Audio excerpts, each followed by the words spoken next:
Chers amis, bonjour.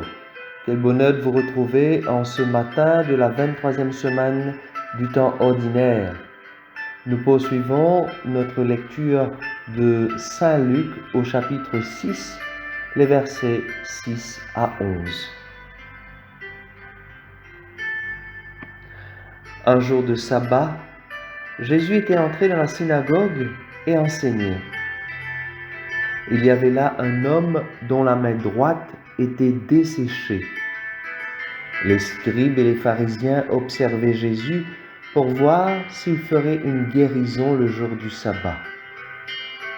Ils auraient ainsi un motif pour l'accuser. Mais lui connaissait leur raisonnement. Et il dit à l'homme qui avait la main desséchée, « Lève-toi et tiens-toi debout là au milieu. » L'homme se dressa et se tint debout. Jésus leur dit, « Je vous le demande, est-il permis le jour du sabbat de faire le bien ou de faire le mal, de sauver une vie ou de la perdre ?» Alors, promenant son regard sur eux tous, il dit à l'homme, « Étends la main. » Il le fit, et sa main redevint normale. Quant à eux, ils furent remplis de fureur et ils discutaient entre eux sur ce qu'ils feraient à Jésus. Acclamons la parole de Dieu.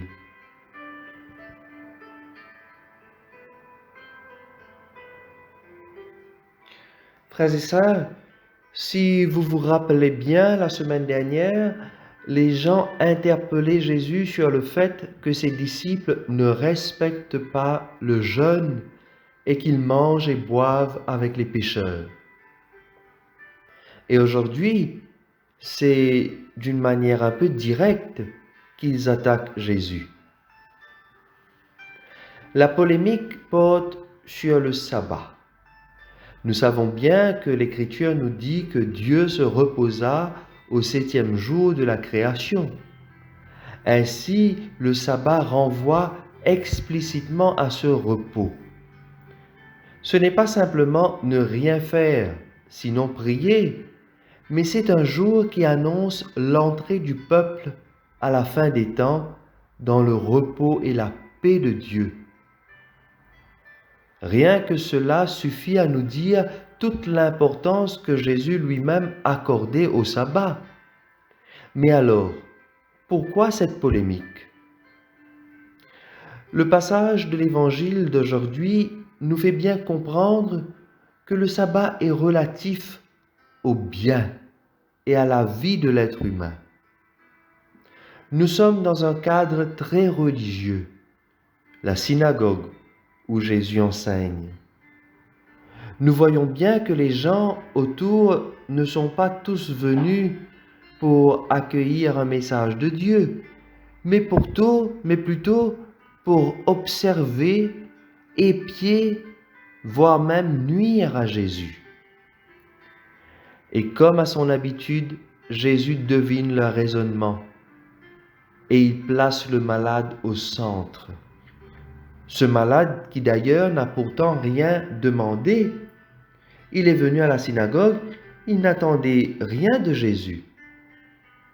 Même si nous pouvons imaginer sa grande souffrance, car perdre l'usage de la main droite représente l'incapacité de travailler et de gagner sa vie. Alors Jésus remet toutes ces personnes en face de la vérité de l'amour de Dieu. Qu'est-il permis de faire le jour du sabbat? Le bien ou le mal? Guérir un malade ou simplement prier? C'est toute la conception du bien et du mal que le Christ demande de revoir. Oui, chers amis, à nous aussi, Jésus demande de revoir notre attitude, non seulement vis-à-vis des hommes, mais aussi vis-à-vis de Dieu. Trop souvent, nous ajustons ce qui est bien et ce qui est mauvais à notre mesure. À la limite, nous décidons presque sur ce qui doit être bon ou mauvais. Il n'y a presque plus d'objectivité. Chacun choisit sa vérité. Chacun choisit de prendre la vérité qui le conforte le plus dans son quotidien ou celle qui nous fait garder de bonnes amitiés. Mais avec Jésus, c'est différent. Quand une chose est mauvaise, Jésus dit que c'est mauvais, peu importe si cela concerne les disciples eux-mêmes, ou les prêtres, ou les pharisiens. Mais, tenez-vous bien, Jésus sait aussi rendre grâce quand la personne est dans le droit chemin. Les deux exemples que je viens de citer, nous les voyons dans la relation de Jésus avec Pierre. Même s'il reste très attaché à Pierre, Jésus n'hésite pas à lui dire « Passe derrière moi, Satan ». Une manière de lui dire « Reprends ta place de disciple et ne commande pas à Dieu ».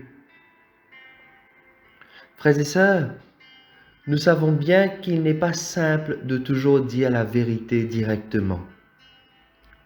Alors demandons à Dieu la sagesse d'apprendre à être vrai vis-à-vis de nos frères et sœurs, mais surtout vis-à-vis de nous-mêmes et vis-à-vis de Dieu. Cela ne signifie pas qu'il faut être méchant. Non. Dans toute chose, il y a une manière de faire, une manière de dire. Alors que l'Esprit Saint nous assiste dans notre quête de la vérité, cette vérité qui est Jésus-Christ lui-même, le vivant, pour les siècles des siècles. Amen. Je vous souhaite à vous toutes et à vous tous, frères et sœurs, une très bonne et sainte semaine.